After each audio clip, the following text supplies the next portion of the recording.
কম্পাসের বাবা-মাকে এক করতে কম্পাসকে সাহায্য করলো ঋতুজা ও বিহান। হ্যাঁ বন্ধুরা, এমনটাই দেখা যাবে। বিস্তারিত জানতে ভিডিওটি না টেনে সম্পূর্ণ দেখতে থাকুন।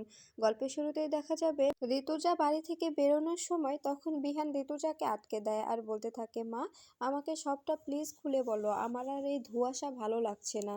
কম্পাস আমাকে সবটা লুকিয়ে কি করছে, আর তোমরাই বা কি করছো, আমাকে প্লিজ বলো। তখন দেখা যায় ঋতুজা বলতে থাকে, তুমি কি সবটা জানতে চাও?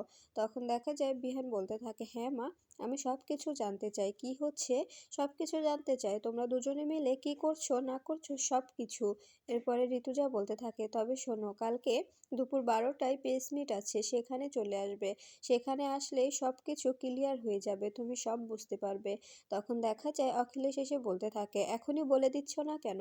ছেলেটাকে এভাবে এভাবে না বলে বাড়ির মধ্যে অশান্তি তৈরি করছো কেন বলো তো? তখন দেখা যায় ঋতুজা বলতে থাকে, সেটা তুমি খুব ভালো করেই জানো অখিলেশ, তাই আমার সঙ্গে লাগতে এসো না। এরপরে বিহান বলতে থাকে, মা কোথায় অশান্তি করছে, তুমি অযথা মার সঙ্গে খারাপ ব্যবহার করছো কেন? তখন দেখা যায় ঋতুজা বলতে থাকে, এটা তোমার বাবার স্বভাব বাবা, এটা ভেবো না। এরপরে দেখা যায় তখন অখিলেশ বলতে থাকে, ঋতুজা তুমি কিন্তু এবার বাড়াবাড়ি করছো, তাই বলছি এতটা বাড়াবাড়ি করাটা কিন্তু ঠিক নয়। তখন দেখা যায় ঋতুজা বলতে থাকে, বিহান তোমাকে আমি যেটা বললাম সেটাই করো, আর আমি এখন বেরোচ্ছি, আমার একটা কাজ আছে, আমি কাজটা শেষ করে ফিরছি। এই বলেই ঋতুজা বেরিয়ে যায়। এরপরে দেখা যায় বিহান অখিলেশকে বলতে থাকে, তোমার আর মায়ের মধ্যে কি হয়েছে, মা এভাবে তোমার সামনে কথা বললো কেন?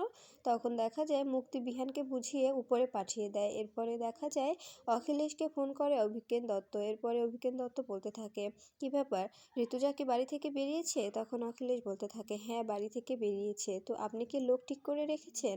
তখন দেখা যায় অভিজ্ঞান দত্ত বলতে থাকে, হ্যাঁ আমার লোক সব বাইরে দাঁড়িয়ে আছে, ঋতুজা যেদিকে যাবে সেদিকেই ওকে ফলো করতে করতে যাবে, আমি নিশ্চিত যে ও কম্পাসের সঙ্গে দেখা করতে যাবে, আর সেখানে অবশ্যই অবশ্যই অভিজিৎ ভৌমিক থাকবে, আর আমাদের যেভাবেই হোক অভিজিৎ ভৌমিককে নিজেদের নিজেদের আওতায় নিতে হবে, তা না হলে কোনোভাবেই কিছু আমরা করতে পারবো না। এদিকে দেখা যায় অভিজ্ঞান দত্ত কথা বলছে, ঠিক তখনই মোনালিসা এসে বলতে থাকে, দাদু তুমি কি বিজি, তোমার সঙ্গে আমার কিছু কথা ছিল। এরপরে দেখা যায় অভিজ্ঞান দত্ত ও বলতে থাকে, কি বলবে বলো? তখন দেখা যায় মোনালিসা বলতে থাকে, জানো দাদু, আজকে না আমাদের কলেজে ওই যে জিৎ বলে ছেলেটি আছে না, যার সঙ্গে কলেজে কম্পাসের অনেক মিল। তখন দেখা যায় অভিজ্ঞান দত্ত বলতে থাকে, হ্যাঁ তো কি হয়েছে?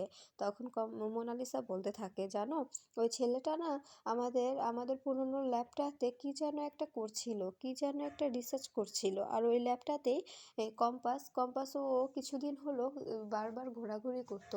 আমি বুঝতে পারছি না, আমি জানি যে ওটা কোনো না কোনোভাবে কম্পাসেরই কাজ ও করছিল। তারপরে দেখা যায় এদিকে কম্পাস মেঘমালার সঙ্গে ফোনে কথা বলে আর বলতে থাকে, বাবাকে কিন্তু সাবধানে রেখো, বাবাকে ওখানে রেখেছি সেটা যেন কেউ বুঝতে না পারে, বুঝতে পেরেছো? ঠিক তখনই ঋতুজা চলে আসে। এরপরে কম্পাসকে বলতে থাকে, তুই ঠিক আছিস তো কম্পাস? তখন দেখা যায় কম্পাস বলতে থাকে, হ্যাঁ মা, তোমার আসতে কোনো সমস্যা হয়নি তো? তখন ঋতুজা বলতে থাকে, না আমার কোনো সমস্যা হয়নি। এরপরে দেখা যায় ঋতুজা বলতে থাকে, কম্পাস আমি সবাইকে বলেছি যে কালকে দুপুর 12টায় প্রেস মিট হবে, আর বিহানকেও আমি সবটা বলেছি। এদিকে দেখা যায় অখিলেশ চিন্তা করতে থাকে যে এই যে যেভাবেই হোক কম্পাসের বাবাকে তাদের আওতায় নিতে হবে। এরপরে দেখা যায় ছেলেগুলো ফোন করে অখিলেশকে বলতে থাকে, স্যার আপনি যেভাবে বলেছিলেন ম্যামের পিছু করতে, আমি ঠিক সেভাবে ম্যামের পিছু করছিলাম। ম্যাম তো একটা বাড়িতে ঢুকলো, এখন কি করব? তখন দেখা যায় অখিলেশ বলতে থাকে, ওখানেই দাঁড়িয়ে থাকো, যতক্ষণ ওরা না বেরোচ্ছে ততক্ষণ ওখানেই দাঁড়িয়ে থাকবে। কম্পাস ও ঋতুজার কাছে একটা পেন ড্রাইভ আছে, আর সেটা যেভাবে হোক আমার চাই। এদিকে দেখা যায় ঋতুজা কম্পাসকে বলতে থাকে, তুই তুই যে কালকে তোর বাবাকে প্রেস মিট করার জন্য নিয়ে আসবি, এটা অখিলেশরা কোনোভাবেই চাইবে না, তাই যেভাবে হোক আজকে রাতের মধ্যে আমাদের প্রেস মিটটা সেরে ফেলতে হবে। আমাদের পেজের সামনে তোর তোর বাবাকে প্রেজেন্টেশন করতে হবে, তোর বাবাকে সবার সামনে আনতে হবে, তা না হলে ওরা তোদের কোনো ক্ষতি করে দিতে পারে, তাই আমরা আজকের মধ্যেই সবটা করব। এরপরে দেখা যায় কম্পাস বলতে থাকে, আজ রাতের মধ্যে সেটা কি করে সম্ভব? তখন দেখা যায় ঋতুজা বলতে থাকে, আমার অনেকেই চেনা আছে, অনেকের সঙ্গে আমার পরিচয় আছে, আমি অনেককে চিনি, অনেকে আমাকে চেনে, সে সেরকমই তাদের সঙ্গে যোগাযোগ করে আমি এই প্রেস মিটটা করব। আর অখিলেশ চৌধুরী ও অভিজ্ঞান দত্তকে সবার সামনে এক্সপোজ করব আমি। আমি তো ওকে হুমকিও দিয়ে এসেছি। আমি তো অখিলেশকে বলেছি যে ওকে সারাটা জীবন জেলের গড়াদের পিছনেই কাটাতে হবে। আর আমরা সবকিছু সবার সামনে আনবো। আর এই ক্রেডিটটা যার পাওয়া দরকার সেই পাবে। সবকিছু অভিজিৎ ভৌমিকের নামে উপস্থাপনা করা হবে। এরপরে দেখা যায় কম্পাস বলতে থাকে, মা তুমি এটা করতে পারবে? তুমি যাদেরকে চেনো তাদের বললে তারা কি আসবে? তখন ঋতুজা বলতে থাকে, হ্যাঁ অবশ্যই আসবে, তাদেরকে আসতেই হবে তাদের। এরপরে দেখা যায় কম্পাস বলতে থাকে, আমার মাকে সেখান থেকে সরিয়ে নিতে হবে, তা না হলে ওরা আমার মাকে ওখান থেকে সরাতে পারে।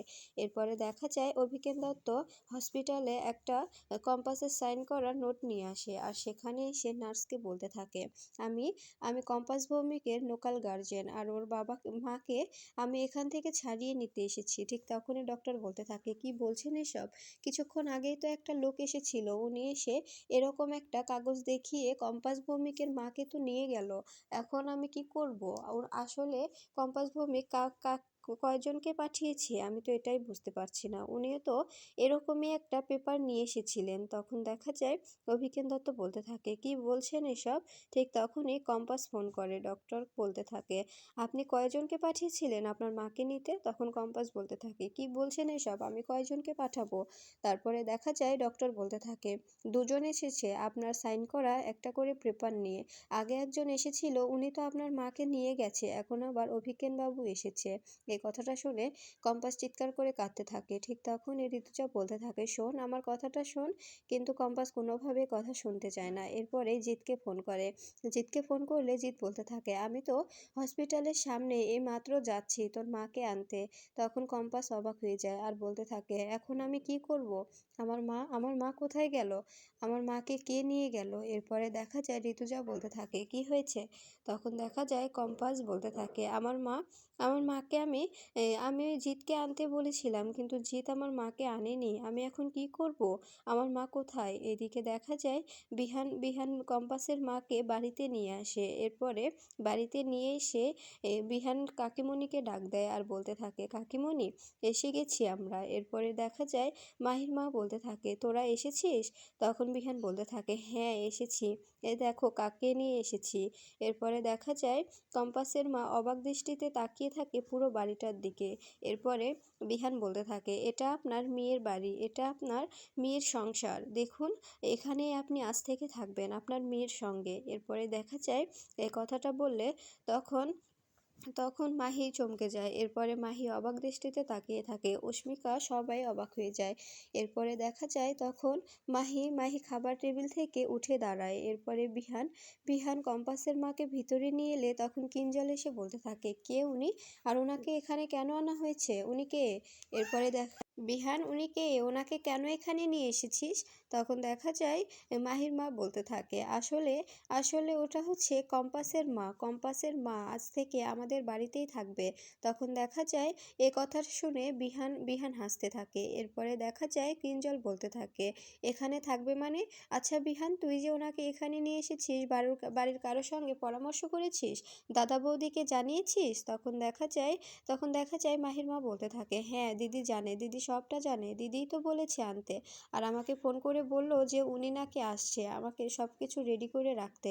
তাই তো আমি আগে থেকেই জানি যে উনি এ বাড়িতে আসছে। এরপরে দেখা যায় তখন মাহির মা বলতে থাকে, দিদি তো বাইরে বেরিয়েছে, দিদি বাড়িতে ফিরে সবাইকে সবটা বুঝিয়ে বলতো, এই জন্যই আমাকে আগে থেকেই সব কিছু জানিয়েছে। এদিকে দেখা যায় কম্পাসকে ঋতুজা বললে তখন কম্পাস বলতে থাকে, তুমি আমার মাকে বিহান স্যারকে বললে সরিয়ে নিয়েছো, তো আমাকে আগে বলবে না? তখন দেখা যায় ঋতুজা বলতে থাকে, আমি তো কখন থেকে তোমাকে বলার চেষ্টা করছি, কিন্তু তুমি তো শুনতেই চাচ্ছ না। তুমি তো উত্তেজিত হয়েছো তোমার মাকে নিয়ে। আমি জানতাম যে অভিজ্ঞান দত্ত অখিলেশরা তোমার মায়ের উপর অ্যাটাক করবে। করতে পারে। তোমার মাকে নিজেদের আওতায় নিয়ে তোমাকে ব্ল্যাকমেল করে ফর্মুলাটা নেওয়ার চেষ্টা করতে পারে। এই জন্যই আমি বিহানকে দিয়ে সব কিছু করিয়েছি। বিহানকে বলেছি যে তুমি কম্পাসের মাকে বাড়িতে নিয়ে এসো। এরপরে দেখা যায় কম্পাস বলতে থাকে, বিহান স্যার রাজি হয়ে গেল। তখন দেখা যায় ঋতুজা বলতে থাকে, আমি আসার সময় গাড়ির মধ্যে বসে বিহানকে ফোন করি। তখন বিহান বলতে থাকে, তুমি কোথায় মা? তখন আমি বলছি যে আমি তো একটা কাজে বেরিয়েছি, তুমি কি কম্পাসের সম্পর্কে সব কিছু জানতে চাও? তখন দেখা যায় বিহান রাজি হয়ে যায়। এরপরে আমি বলতে থাকি, সব কিছু জানতে পারবে, শুধু একটা কাজ করে দাও, আজকে এক্ষুনি তুমি হসপিটালে যাও আর সেখানে গিয়ে কম্পাসের মাকে সেখান থেকে নিয়ে বাড়িতে নিয়ে এসো। তখন দেখা যায় বিহান বলা মাত্রই রাজি হয়ে যায়। এরপরে তোর মাকে বাড়িতে ফিরিয়ে নিয়ে আসে। আমি জানতাম যে সঙ্গে সঙ্গে কাজটা না করলে ওরা ওখানে পৌঁছে যেত। দেখেছিস, বিহান যেতে না যেতেই অভিজ্ঞান দত্ত চলে গেছে তোর মাকে নেওয়ার জন্য। তখন দেখা যায় কম্পাস বলতে থাকে, মা তুমি যদি আজকে বিহান স্যারকে দিয়ে আমার মাকে সরিয়ে না নিতে, তবে আজকে আমি আরেকটা বিপদে পড়ে যেতাম। ওরা আমার মাকে আবার নতুন করে নিয়ে নিত, আমার মাকে আটকে রাখতো। তখন আমি কি করতাম বলো? আমি আমার বাবা মাকে দুজনকে একসঙ্গে চাই, একসঙ্গে থাকতে চাই। এরপরে ঋতুজা বলতে থাকে, অনেক হয়েছে মা, এখন তুমি তোমার কাজ করো আর আমি সকলকে ফোন করে ইনভাইট করে দিই। তখন দেখা যায় কম্পাস বলতে থাকে, হ্যাঁ মা, তুমি তোমার কাজ শুরু করে দাও, আমি আমার কাজ শুরু করছি। এরপরে দেখা যায় ঋতুজা একে একে সবার কাছে ফোন করে আর সবার কাছে ফোন করে বলতে থাকে যে আজ রাত 2টোয় আমরা প্রেস মিট করতে চাই, আপনারা প্লিজ চলে আসবেন। তখন ওপাশ থেকে বলতে থাকে, ঠিক আছে, আমরা সবাই চলে যাব, আপনি যাকে যাকে ইনভাইট করার সকলকে ইনভাইট করে দেবেন। তখন ঋতুজা বলতে থাকে, হ্যাঁ হ্যাঁ, এটা কিন্তু খুব সুন্দর একটা খবর হবে, আপনারা যদি আসেন তবে আপনাদের পেজের জন্য এটা খুব সুদর্শনীয় একটা নিউজ হবে। আপনারা আসলে আপনাদেরই লাভ, তাই আপনারা প্লিজ চলে আসবেন। আপনি নিজে না আসতে পারলে আপনি আপনার স্টাফকে পাঠিয়ে দেবেন।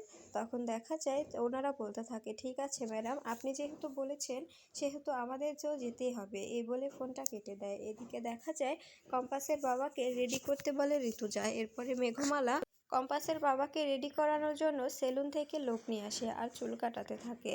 এরপরে কম্পাস ফোন করলে মেঘমালা বলতে থাকে, তোমার বাবা অনেক সেফ আছে কম্পাস, এই জায়গাটা অনেক সুন্দর, অনেক ভালো, এখানে কাকাবাবুর কোনো সমস্যা হবে না, এখানে কাকাবাবু খুব খুব সুন্দর থাকতে পারবে। এরপরে দেখা যায় কম্পাস বলতে থাকে, তুমি কিন্তু বাবাকে রেডি রেখো, আজ রাতেই কিন্তু প্রেস মিট হবে। এরপরে দেখা যায় তখন মেঘমালা বলতে থাকে, ঠিক আছে কম্পাস, তুই চিন্তা করিস না, আমি সব কিছু ঠিকঠাকভাবেই করব, তোর বাবাকে ঠিক সময় মতো ওখানে পৌঁছে দেব, তুই সব কিছু চিন্তা মুক্ত থাক, বুঝতে পেরেছিস?